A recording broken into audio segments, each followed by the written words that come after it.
من سيئات أعمالنا من يهده الله فلا مضل له ومن يضلل فلا هادي له ونشهد أن لا إله إلا الله وحده لا شريك له ونشهد أن سيدنا وسندنا ومولانا محمدا عبده ورسوله سبحانك لا علم لنا إلا ما علمتنا إنك أنت العليم الحكيم فلله الحمد رب السماوات ورب الأرض رب العالمين وله الكبرياء في السماوات والأرض وهو العزيز الحكيم أما بعد فقد قال الله تبارك وتعالى في كلامه العزيز بعد أعوذ بالله من الشيطان الرجيم وما خلقت الجن والإنس إلا ليعبدون وقال عليه الصلاة والتسليم الدين النصيحة أو كما قال عليه الصلاة والتسليم اللهم اغفر لي ولمن اغتبتهم اللهم اغفر لي ولمن اغتبتهم اللهم اغفر لي ولمن اغتبتهم بھائی بزرگ دوستو، اللہ تعالیٰ کا بے انتہا شکر احسان ہے۔ اللہ تعالیٰ نے ہم سب لوگوں کو ایمان کی دولت سے نوازا۔ جس آدمی کے ساتھ اللہ تعالیٰ بھلائی کا ارادہ فرماتا ہے اسے ایمان دیتا ہے، اور جس کسی کے ساتھ برائی کا ارادہ نہیں فرماتا اسے ایمان سے محروم فرما دیتا ہے۔ گزشتہ مرتبہ ہمارے سامنے اتحاد ملت کے سلسلے میں رسول پاک صلی اللہ علیہ وسلم کے جو ارشادات وارد ہوئے تھے وہ سنائے گئے کہ رسول پاک صلی اللہ علیہ وسلم امت کو کس طرح متحد دیکھنا چاہتے تھے، اور متحد کرنے کے لیے رسول پاک صلی اللہ علیہ وسلم کی کیا کیا کوشش تھی، نبی صلی اللہ علیہ وسلم کا کیا کیا اسوہ ہمارے سامنے ہے جس سے امت کا متحد ہو کے رہنا ضروری ہے، منتشر ہو کے رہنا امت کے لیے ہلاکت و بربادی کا سبب ہے۔ رسول پاک صلی اللہ علیہ وسلم اس دنیا میں آئے رحمت للعالمین بن کے آئے۔ ایک تو امت دعوت ہے، ایک تو امت اجابت ہے۔ رسول پاک صلی اللہ علیہ وسلم احکامات تو مسلمانوں کو سناتے تھے، لیکن نبی کس کے لیے آئے تھے؟ نبی تو پوری دنیا والوں کے لیے آئے تھے۔ دنیا والوں میں انسان بھی داخل ہیں، جنات بھی داخل ہیں، یہاں تک کہ رسول پاک صلی اللہ علیہ وسلم نے جانوروں کے حقوق بھی سکھلائے۔ اس اعتبار سے رسول پاک صلی اللہ علیہ وسلم کی تعلیمات ان جانوروں میں بھی عام ہے۔ اسی لیے رسول پاک صلی اللہ علیہ وسلم نے زندگی جینے کا، آپس میں رہنے والے جتنی مخلوقات ہیں ان کے حقوق کو ادا کرنے کا سب کا طریقہ رسول پاک صلی اللہ علیہ وسلم نے سکھلایا۔ میں نے گزشتہ ایک مرتبہ آپ حضرات کے سامنے روایت بیان کی تھی کہ ایک بندے کو قیامت کے دن اللہ تعالیٰ کے سامنے کھڑا کیا جائے گا، اس بندے کا نامہ اعمال چیک کیا جائے گا تو نامہ اعمال میں کچھ نیکیاں ایسی نہیں ہوں گی جس کے ذریعے سے اس کو کامیاب کیا جائے۔ وہ بندہ بہت پریشان ہوگا۔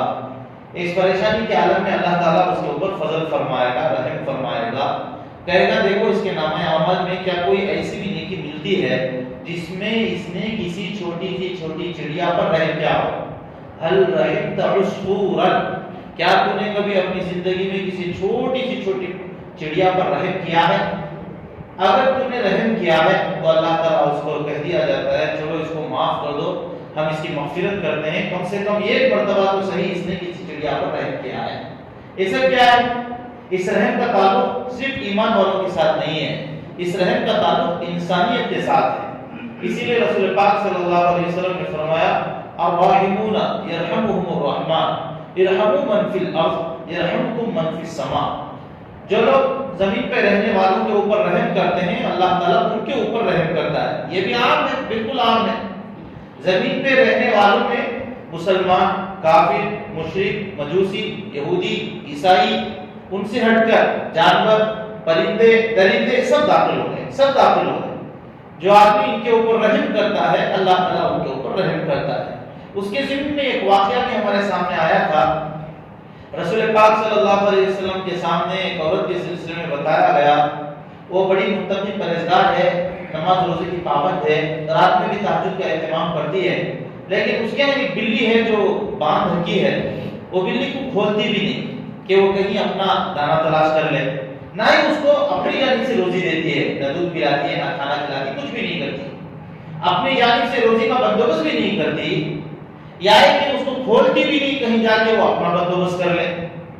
رسول پاک صلی اللہ علیہ وسلم نے اس عورت کے کردار کو سننے کے بعد، ایک تو اس کا زہد تھا، اس کی عبادت و ریاضت تھی، ان ساری چیزوں کو ایک طرف رکھ کے رسول پاک صلی اللہ علیہ وسلم نے کہا اس عورت کی یہ بدعملی اس کو جہنم میں لے جائے گی۔ ایک بلی کے ساتھ جب اس نے بے رحمی کا معاملہ کیا تو رسول پاک صلی اللہ علیہ وسلم نے اس کی تمام عبادت و ریاضت کو ایک طرف رکھ کے اسے جہنم کی وہی سنائی کہ اس بدعملی کی بنیاد پہ وہ جہنم میں جائے گا۔ اس کے برخلاف زمانے کا ایک بد کردار آدمی تھا، ایک روایت میں آتا ہے کہ وہ ایک عورت تھی، کسبی عورت تھی، زنا اس کا مشغلہ تھا۔ جنگل میں کہیں جا رہی تھی، کتے کو دیکھا کہ پیاس کی بنیاد پہ کتا زمین چاٹ رہا ہے، اسے بہت ترس آیا کہ ہائے افسوس، یہ کتا تو اس کے اوپر پیاس کے لالے پڑے ہیں، زمین چاٹ رہا ہے۔ چنانچہ اس نے کیا کیا، کنویں میں نیچے اتری، پھر اپنے جو موزہ ہوتا ہے چمڑے کا موزہ، اس میں اس نے پانی بھر لیا، باہر آ کے اس نے کتے کو پلا دیا۔ یہ زندگی کا ایک عمل اللہ تعالیٰ کو اتنا پسند آیا ہے، اتنا پسند آیا، اس کی گزشتہ زندگی جو بد کرداری بدعملی سے بھری ہوئی تھی، اللہ تعالیٰ نے معافی کا کرم اس کے اوپر پھیر دیا، اس کو معاف کر دیا۔ زندگی کی بد کرداری بدعملی ایک طرف تھی، لیکن اس جانور کے اوپر رحم کرنے کی بنیاد پہ اللہ تعالیٰ نے اس کی مغفرت فرما دی۔ یہ سب عام چیزیں ہیں، یہ سب عام چیزیں ہیں، جسے کہا جاتا ہے خیر خواہی، کسی کے ساتھ بھلائی چاہنا۔ رسول پاک صلی اللہ علیہ وسلم نے فرمایا الدین النصیحہ، دین سراسر خیر خواہی کا نام ہے، دین سراسر خیر خواہی کا نام ہے۔ صحابہ کرام نے پوچھا یا رسول اللہ کس کے ساتھ خیر خواہی ہے؟ صلی اللہ علیہ وسلم للہ ولرسولہ ولعامۃ المسلمین، اللہ کے ساتھ بھی نصیحت ہو، اللہ کے رسول کے ساتھ بھی نصیحت ہو، اللہ کے عمومی جو بندے مومنین ہیں ان کے ساتھ بھی نصیحت ہو۔ اللہ کے ساتھ نصیحت کیا ہے؟ اللہ کے ساتھ نصیحت یہ ہے کہ اللہ کے ساتھ کسی کو شریک نہ کیا جائے، تمام صفات میں اللہ تعالیٰ کو یکتا مانا جائے، اس کو واحد سمجھ کر اس کی عبادت کی جائے، یہ اللہ تعالیٰ کے ساتھ نصیحت ہے۔ اللہ کے رسول صلی اللہ علیہ وسلم کے ساتھ نصیحت یہ ہے کہ اللہ کے رسول صلی اللہ علیہ وسلم کو اپنا حقیقی مقتدا مان کر ان کی زندگی کے مطابق اپنی زندگی بنا لے، یہ اللہ کے رسول صلی اللہ علیہ وسلم کے ساتھ ہے۔ پھر ولعامۃ المسلمین، مسلمانوں کے ساتھ عمومی خیر خواہی کیا ہے؟ عمومی خیر خواہی یہی ہے کہ ہر چیز میں ان کا بھلا چاہے، کہیں بھی جا کے اپنے مفاد کے خاطر دوسروں کو بلی کا بکرا نہ بنایا جائے۔ یہ میں نے ترجمہ نہیں کی، حدیث کی ترجمہ نہیں کی۔ اپنے مفاد کے خاطر کسی کو بھینٹ نہ چڑھایا جائے، بلکہ اپنے لیے جو اچھا سمجھتے ہو وہ دوسروں کے لیے بھی اچھا سمجھا جائے۔ رسول پاک صلی اللہ علیہ وسلم نے کہا وہ آدمی مومن ہی نہیں ہے جب تک اپنے لیے جو پسند کرتا ہو دوسروں کے لیے بھی پسند نہ کرنے لگے۔ جو اپنے لیے پسند کرتا ہے وہی دوسروں کے لیے پسند کرے۔ یہ مومنانہ صفات ہیں، ایک کامل مومن ہونے کی یہ علامت ہے۔ تو رسول پاک صلی اللہ علیہ وسلم نے صحابہ اکرام کو ہر دم خیر خواہی کا سبق دیا۔ خیر خواہی کیا چیز ہے؟ انسانوں کے ساتھ کیسے خیر خواہی کی جاتی ہے، جانوروں کے ساتھ کیسے خیر خواہی کی جاتی ہے۔ ایک صحابی آئے، بیٹھے ہوئے تھے، رسول پاک صلی اللہ علیہ وسلم کی مجلس میں جب وہ آئے تو دیکھا ایک پرندہ اوپر منڈلا رہا ہے، اس طرف سے اس طرف، اس طرف سے اس طرف منڈلا رہا ہے۔ رسول پاک صلی اللہ علیہ وسلم نے کہا تم میں کون ہے جس نے اس کو پریشان کیا ہے؟ رسول اللہ اس کا مطلب نہیں سمجھے، کہا اس کے چھوٹے چھوٹے بچوں کو کوئی اٹھا کے لایا ہے جس کی بنیاد پہ یہ کافی پریشان ہے۔ تو ایک صحابی کھڑے ہوئے، ہاں یا رسول اللہ میں جا رہا تھا، گھونسلے میں نے ہاتھ ڈالا تو مجھے چھوٹے چھوٹے چوزے مل گئے، میں لے آیا۔ رسول پاک صلی اللہ علیہ وسلم نے کہا ان کو چھوڑ دو، ان چوزوں کے پکڑ لینے کی بنیاد پہ ماں بہت پریشان ہے۔ رسول پاک صلی اللہ علیہ وسلم نے ان چوزوں کو آزاد کروایا۔ صحابہ کرام کو سبق دیا کہ اگر تم کو کھانا ہی ہے تو کھانے کے لیے اپنا ایک معیار بھی طے کرو، کھانا بھی ہے اس کے لیے ایک معیار بھی طے کرو۔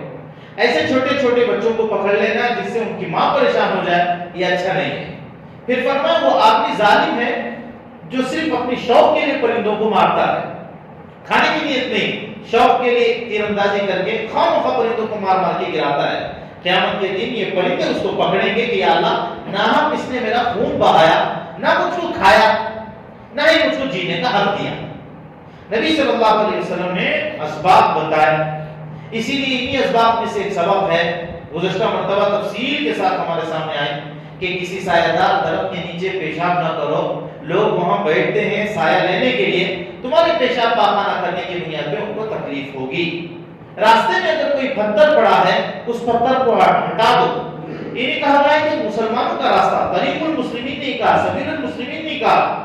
مسلمانوں کے راستے میں اگر کوئی پتھر پڑا ہوا ہو تو اس کو ہٹا دو، اس سے تم کو نیکی نہیں ملے گی، یہ نیکی ملے گی، یہ نہیں کہا. بلکہ رسول پاک صلی اللہ علیہ وسلم نے عام رکھا، وہ ادناها اماطۃ الاذى عن الطریق. ایمان کے 70 سے زیادہ شعبے ہیں، سب سے افضل شعبہ لا الہ الا اللہ ہے. سب سے کم تر، سب سے آخر کا شعبہ یہ ہے راستے سے کوئی تکلیف دینے والی چیز تم ہٹا دو. تکلیف دینے والی چیز پتھر کی شکل میں ہو یا کسی اور شکل میں بھی ہو، جس سے تم کو یہ گمان ہو رہا ہو کہ یہاں سے چلنے پھرنے والے لوگوں کو تکلیف ہوگی، اس کو ہٹا دو. یہ بھی اللہ کے نام میں صدقہ ہے. یہ خیر خواہی کا ایک سبق ہے. رسول پاک صلی اللہ علیہ وسلم نے خیر خواہی کے طور پہ بتایا پاکی صفائی کو ملحوظ رکھو، تمہارے پاکی صفائی نہ کرنے کی بنیاد پہ دوسروں کو تکلیف ہوگی. فرمایا ان اللہ نظیف یحب النظافہ ان اللہ جمیل یحب الجمال. فرمایا اللہ پاک ہے، پاکی کو پسند فرماتا ہے، پاکی کو پسند فرماتا ہے. ان اللہ یحب التوابین ویحب المتطہرین. اللہ پاک ہے، خوب پاکی لینے والوں کو اللہ تعالیٰ پسند فرماتا ہے. عام طور سے ہماری ناپاکی کی بنیاد پہ ہم کو تکلیف کم پہنچتی ہے، آس پاس میں رہنے والوں کو تکلیف زیادہ پہنچتی ہے، آس پاس میں رہنے والوں کو تکلیف زیادہ پہنچتی ہے. اس لیے کہا گیا تم اپنی پاکی کا اہتمام کرو تاکہ تم کو بھی تکلیف نہ پہنچے، آس پاس کے لوگوں کو بھی تکلیف نہ پہنچے. تم مالدار ہو، تمہارے پہ گوشت پکنے کا اہتمام ہوتا ہے، لیکن جہاں تم رہتے ہو تمہارے آس پاس میں غریب لوگ بھی رہتے ہیں جن کی اتنی طاقت نہیں ہے کہ وہ گوشت پکا سکیں. رسول پاک صلی اللہ علیہ وسلم نے فرمایا لا تؤذی جارک بریح قدرک. فرمایا تمہارے ہانڈی سے نکلنے والے خوشبو کے ذریعے سے آس پاس میں رہنے والے پڑوس کو تکلیف نہ دو، آس پاس میں رہنے والے پڑوس کو تکلیف نہ دو. فرمایا یا ابو ذر جب تم شوربہ پکایا کرو اس کے اندر تو فاکثر الماء، کچھ زیادہ پانی ڈال دیا کرو.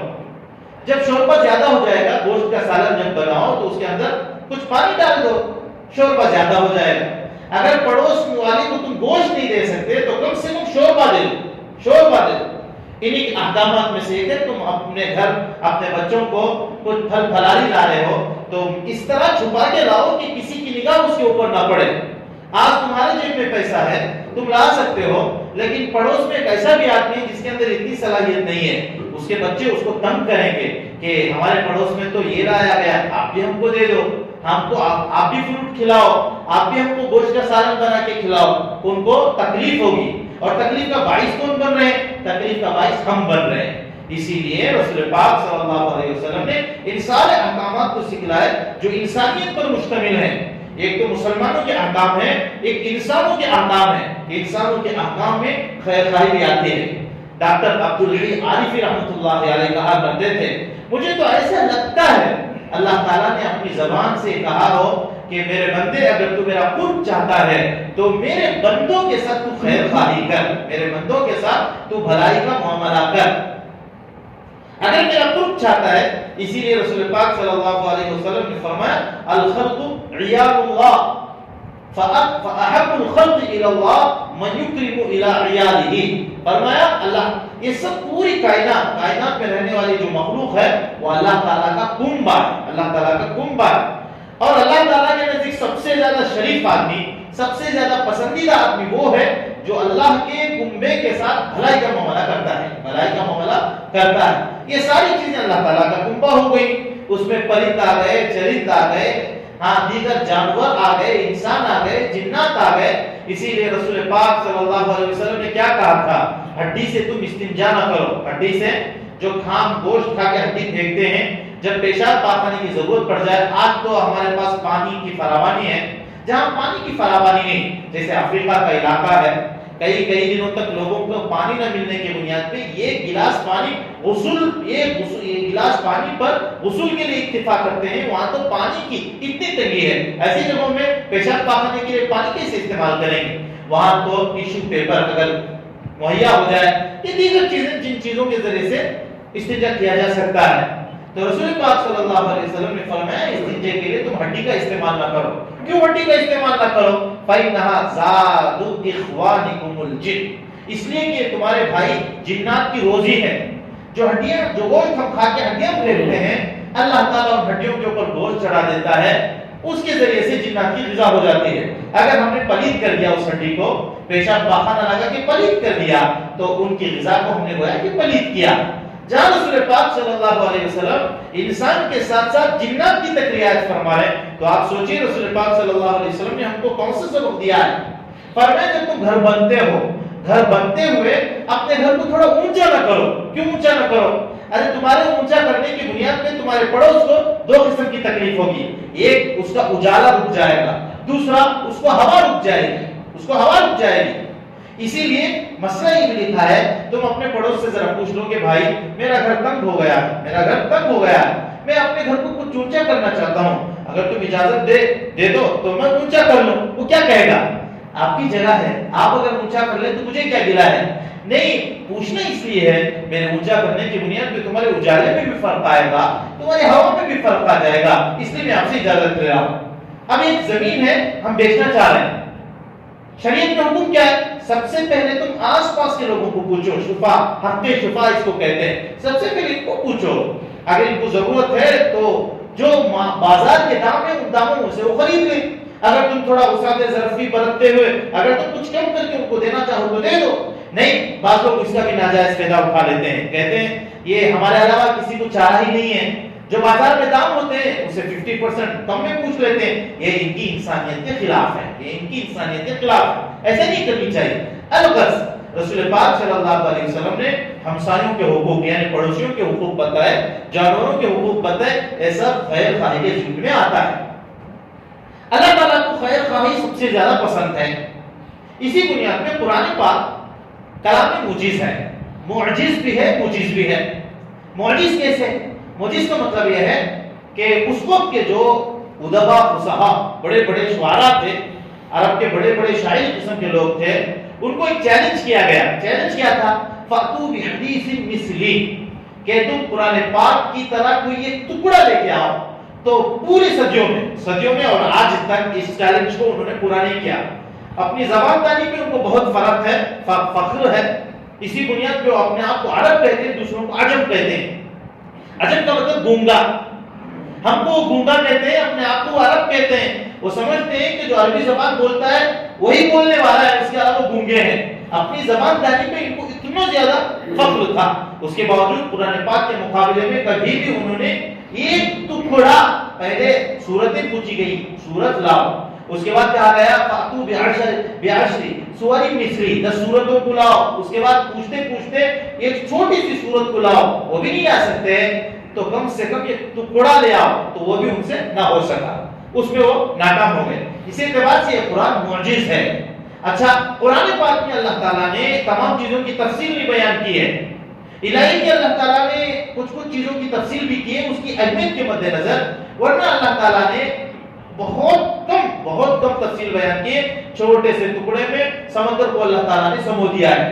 یہ قرآن مختصر ہے، لیکن اس کے باوجود کئی جگہوں میں پرندوں کے نام لائے ہیں، جانوروں کے نام لائے، کہیں عنکبوت ہے، کہیں نمل ہے، کہیں بقرہ ہے، کہیں غراب ہے، غراب کوا جسے کہتے ہیں۔ کوے کو آج تک دنیا میں کوئی پالنے والا پیدا نہیں ہوا ہے، کوئی اپنے سے خرید کرتا ہی نہیں ہے، کوے کے اندر انسیت نہیں ہے، کوئی اسے اپنے خرید نہیں کرتا ہے، لیکن اس کوے کا تذکرہ قرآن پاک میں ہے، ناجا بکری کا تذکرہ قرآن پاک میں ہے، متعدد ہیں، کئی جانور کئی پرندے ہیں جن کا تذکرہ اللہ تعالیٰ نے قرآن پاک میں کیا ہے۔ اچھا، صحابہ اکرام نے رسول پاک صلی اللہ علیہ وسلم کے سب سے قریب حضرت ابوبکر صدیق رضی اللہ تعالیٰ عنہ تھے، اور زیادہ فراست والے حضرت عمر فاروق رضی اللہ تعالیٰ عنہ تھے، حد سے زیادہ سخاوت کرنے والے عثمان غنی رضی اللہ تعالیٰ عنہ تھے، علم کو بکھیرنے والے، علم کو پھیلانے والے حضرت علی رضی اللہ تعالیٰ عنہ تھے۔ ان چاروں میں سے کسی کا قرآن پاک میں نام نہیں ہے، ان کے فضائل ہیں، زمان یا سنائن کے ذریعے سے ابوبکر صدیق رضی اللہ تعالیٰ عنہ کو قرآن پاک نے پکارا ہے، لیکن کہیں ان کا نام نہیں ہے۔ 1 لاکھ سے زیادہ صحابہ اکرام ہیں، سوائے ایک صحابی کے کسی کا نام نہیں ہے، وہ بھی ایک بہت بڑی علت کی وجہ سے ہے، ایک علت کے اس کے پیچھے ایک بہت بڑی علت ہے۔ زید رضی اللہ تعالیٰ عنہ، جن کو زید بن محمد کہا جاتا تھا، رسول پاک صلی اللہ علیہ وسلم نے ان کو گود لے لیا تھا، جس کی بنیاد پہ لوگ کہتے ہیں زید بن محمد، زید بن محمد۔ لیکن اللہ تعالیٰ نے قرآن پاک کی آیت نازل فرما دی ادعوہم لآبائہم هو اقسط عند اللہ، لوگوں کو ان کے باپ کے ناموں کے ساتھ بلاؤ، یہی اللہ تعالیٰ کے نزدیک انصاف والی بات ہے۔ چونکہ رسول پاک صلی اللہ علیہ وسلم نے ان کو گود لے لیا تھا، عربوں میں گود لینے کا معمول تھا، جب گود لے لیتے تھے اب ان کے باپ کا نام کاٹ کے اپنا نام لگا لیتے تھے، چنانچہ اسے رسول پاک صلی اللہ علیہ وسلم نے کیا۔ لیکن قرآن پاک کی آیت نازل ہو گئی یہ ٹھیک نہیں ہے، ان کو ان کے باپ کے ناموں سے بلاؤ۔ تب سے ان کا نام محمد بن عبداللہ کے بجائے زید بن عبداللہ زید بن محمد کے بجائے زید بن حارثہ کہا جانے لگا۔ زید رضی اللہ تعالیٰ عنہ کے اوپر ایک بہت بڑا صدمہ ہوا کہ میرے نام سے رسول پاک صلی اللہ علیہ وسلم کا نام کاٹ دیا گیا۔ یہ صدمہ بہت زیادہ زید رضی اللہ تعالیٰ عنہ کے اوپر ہوا۔ اب تک رسول پاک صلی اللہ علیہ وسلم کا نام میرے نام سے جڑا ہوا تھا، لیکن میری قسمت، میری بدقسمتی کے نام کاٹ دیا گیا۔ تو بعض مفسرین لکھتے ہیں کہ ان کے اس دل ٹوٹنے کی بنیاد پہ، اس دل شکنی کی بنیاد پہ اللہ تعالیٰ ان کا دل رکھنے کے لیے قرآن پاک میں ان کا نام کو نازل کر دیا۔ فلما قضى زید منها وطرا، وہ کہ اس میں دوسرا مسئلہ ہے، لیکن اللہ تعالیٰ نے زید رضی اللہ تعالیٰ عنہ کی دل جوئی کے لیے ان کے نام کو نازل کیا۔ میں اس سے یہ کہنا چاہ رہا تھا صحابہ کرام کا نام قرآن پاک میں نہیں ہے۔ 1,24,000 نبی جو ہم کہتے ہیں اس میں صرف اور صرف 25 نبیوں کا نام ہے۔ 1,24,000 کا 24,000 کا اور صرف 25 کا، صرف 25 نبیوں کا نام ہے۔ قرآن پاک تو اتنا مختصر ہے، لیکن ان ساری چیزوں کے باوجود اللہ تعالیٰ نے اس میں جانوروں کا تذکرہ کیوں کیا ہے، مخصوص جانوروں کا تذکرہ کیوں کیا ہے، پرندوں کا تذکرہ کیوں کیا ہے؟ اگر آپ دیکھیں گے ہر جانور کے پیچھے ایک ہی وجہ آپ کو ملے گی، ہر جانور کے پیچھے، ہر پرندے کے پیچھے آپ کو ایک ہی وجہ ملے گی۔ وہ وجہ کیا ہے؟ وہ وجہ خیر خواہی۔ وہ وجہ کیا ہے؟ خیر خواہی۔ کوا جو غیر مانوس پرندہ ہے، کسی سے مانوس ہوتا ہی نہیں ہے، ایسے پرندے کا تذکرہ اللہ تعالیٰ نے قرآن پاک میں کیوں کیا ہے؟ قابل نے جب حابیل کو مار دیا، آدم علیہ السلام کے دو بیٹے، ایک قابل ایک حابیل، قابل کے اندر سرکشی تھی، ایک لڑکی کی بنیاد پہ اس نے حابیل کو ختم کر دیا، پریشان تھا کہ کیا کروں کیا کروں، اسے کچھ سمجھ میں نہیں آ رہا تھا۔ یہ پہلا قتل تھا، یہ پہلی موت تھی، اس سے پہلے نہ کسی کی موت آئی تھی نہ کسی کا قتل ہوا تھا، دفنانے کا کوئی طریقہ ان کو معلوم نہیں تھا، وہ کافی پریشان تھے، کرتے تو کیا کرتے؟ ایسی صورت میں ایک کوے کو اس نے دیکھا، ایک کوا مرا ہوا ایک کوا ہے، ایک زندہ کوا ہے، زندہ کوا اسے باقاعدہ مٹی کو کھود رہا ہے، مٹی میں گڑھا بنانے کے بعد وہ اپنے مرے ہوئے کوے کو چھپا رہا ہے۔ اب وہ سامنے دیکھ کے قابل کو سمجھ میں آ گیا یہ بہترین صورت ہے، مرے ہوئے آدمی کو مٹی کے اندر دفنا دینی چاہیے۔ تب سے اس نے وہ کام کیا، چونکہ انسانیت کے ساتھ یہ خیر خواہی توبے کے ذریعے سے ہوئی تھی، اللہ تعالیٰ نے قرآن پاک میں اس کا تذکرہ فرما دیا۔ گو کہ کوا غیر مانوس پرندہ ہے، کوئی اس کو چاہتا بھی نہیں، اسے کوئی اپنے گھر میں پالتا بھی نہیں، لیکن چونکہ اس نے خیر خواہی کی تھی، اللہ تعالیٰ نے قیامت تک قرآن پاک میں اس کے نام کو زندہ جاوید کر دیا۔ جو بھی خیر خواہی کرتا ہے، خواہ وہ اپنے اعتبار سے کتنا کیسے کیوں نہ ہو، ہم اس کو تو زندہ رکھتے ہی ہیں، ہم اس کو تو زندہ رکھتے ہی ہیں۔ حضرت سلیمان علیہ السلام کو اللہ تعالیٰ نے کتنی بڑی دولت دی تھی، جنات کے اوپر ان کی حکومت تھی، ہوا کے اوپر ان کی حکومت تھی، پانی پر ان کی حکومت تھی۔ جب وہ جاتے تو ہوا میں ان کا تخت اڑا کرتا تھا۔ ایک مرتبہ ایسے ہی حضرت سلیمان علیہ السلام پورے کر و فر کے ساتھ اپنے لاؤ لشکر کے ساتھ آ رہے تھے، اچانک ان کے کان میں ایک آواز پڑی۔ اللہ تعالیٰ نے ان کے اوپر اور داؤد علیہ السلام کے اوپر ایک احسان کیا تھا، علمنا منطق الطیر، پرندوں کی بولی وہ سمجھ جاتے تھے، پرندے جو آپس میں بولتے ہیں اس بولی کو سمجھ جاتے تھے، وہ جو تسبیح کرتے ہیں اس کو سمجھ جاتے تھے۔ تو سلیمان علیہ السلام کو کافی دور میں ایک آواز پڑی، ایک چونٹی دوڑے ادھر سے ادھر جا رہی ہے، ادھر سے ادھر جا رہی ہے، سب چونٹیوں کو کہہ رہی ہے ایھا النمل ادخلوا مساکنکم لا یحطمنکم سلیمان وجنودہ وهم لا یشعرون، چونٹیوں سب تم اپنے گھروں میں گھس جاؤ، اپنے بلوں میں گھس جاؤ، اس لیے کہ سلیمان علیہ السلام کا لشکر آ رہا ہے، کہیں ایسا نہ ہو غیر شعوری طور پر وہ تم کو اپنے پیروں سے روک دے، تم ختم ہو جاؤ، ان کو احساس نہ ہو، اس لیے تم تب اندر چلے جاؤ۔ سلیمان علیہ السلام کے کانوں تک یہ آواز پہنچ گئی کہ چونٹی ایسی کہہ رہی ہے، تو سلیمان علیہ السلام سیدھے چونٹیوں کی ان بلوں کے پاس آئے اور چونٹی سے مخاطب ہوئے۔ یہ چونٹی تھی، اس نے اپنے قوم کے ساتھ خیر خواہی کا معاملہ کیا تھا، اپنی قوم کو بچانے کے لیے۔ کس سے بچانے کے لیے؟ حضرت سلیمان علیہ السلام کے لشکر سے۔ کیا سلیمان علیہ السلام ظالم تھے؟ کیا کوئی نبی ظلم کر سکتا ہے؟ نہیں، ناممکن ہے. نبیوں سے تو صغیرہ گناہ نہیں ہو سکتا ہے، تو کبیرہ کا مسئلہ کیا ہے؟ چونٹی آگے کہہ رہی وہم لا یشعرون، ان کو کیا معلوم ہے کہ ہم یہاں ہیں؟ وہ تو بڑی مخلوق ہے، ہم چھوٹی سی چھوٹی مخلوق ہیں، ہم پیروں کے نیچے روتے جائیں، ان کو اس بات کا احساس نہیں ہوگا. وہ چونٹی خود کہہ رہی ہے، ان کو احساس نہیں ہوگا. غیر شعوری طور پہ ہم مارے جائیں گے، اس لیے تم اپنے اندر چلے جاؤ. سلیمان علیہ السلام فتبسم ضاحکا من قولها، سلیمان علیہ السلام تو تسلیم کو اس کے اس قول کی بنیاد پہ ہنسی بھی آئی، اس کے اس قول کی بنیاد پہ ہنسی بھی آئی. پھر سلیمان علیہ السلام تو تسلیم نے اسے ہم کلامی بھی کی. اب ایک چونٹی کا معاملہ تھا، چونٹی نے اپنی قوم کے ساتھ بھلائی کا معاملہ کیا، جس کی بنیاد پہ اللہ تعالیٰ نے 2 انعام چونٹی کے اوپر کیے. کیا؟ سب سے پہلے چونٹی کے نام پہ پوری سورت نازل فرما دی، سب سے پہلا انعام. دوسرا انعام کیا؟ اس چونٹی کا تذکرہ اللہ تعالیٰ نے قرآن پاک میں کیا. قالت نملۃ یا ایھا النمل ادخلوا مساکنکم، ایک چونٹی نے کہا کہ اے چونٹیوں تم سب اپنے اپنے بلوں میں گھس جاؤ، کہیں ایسا نہ ہو حضرت سلیمان علیہ السلام و تسلیم کا لشکر غیر شعوری طور پہ تم کو ختم کر دے. اور پھر اس چونٹی کی تحقیق بھی کی گئی. اس چونٹی کا نام روح البیان میں داخیہ لکھا گیا ہے، منذرہ لکھا ہے، ارجا لکھا ہے. اور دوسری بات، جسم کے اعتبار سے یہ چونٹی لنگڑی تھی. اتنی ساری تحقیقیں اس کے بارے میں آ گئی. پاؤں پیر کے اعتبار سے لنگڑی تھی، لیکن خیر خواہی کا جذبہ اس کے دل میں آیا کہ میں اپنے قوم کو بچاؤں. وہ دوڑے گئی، سب کے اوپر اس نے ایک اعلان کیا. اللہ تعالیٰ نے اس کا یہ عمل اتنا پسند کیا، قرآن پاک کا ایک حصہ بنا دیا. پھر ایک ہدہد کا تذکرہ ہے قرآن پاک میں، جسے لکڑ پھوڑ کہتے ہیں، ہدہد. یہ ہدہد کا تذکرہ کیوں آیا؟ اس نے ایک انسانیت کے ساتھ ایک بہت بڑی خیر خواہی کا کام کیا تھا، جس کی بنیاد پہ اللہ تعالیٰ نے ہدہد کے تذکروں کو قرآن پاک میں زندہ جاوید کر دیا. وہ کیا تھا؟ سلیمان علیہ السلام و تسلیم جب بھی جاتے تھے، ان کے ساتھ جیسے جنات انسانوں کا قافلہ ہوتا تھا، پرندوں کا بھی قافلہ ہوتا تھا، خاص طور سے ہدہد ساتھ میں رہتا تھا. ایسا کیوں؟ ہدہد کے اندر اللہ تعالیٰ نے ایک صلاحیت دے رکھی ہے. وہ صلاحیت کیا ہے؟ زمین کے اندر رہنے والے پانی کو وہ پہچان لیتا ہے. کیسے پہچانتا ہے؟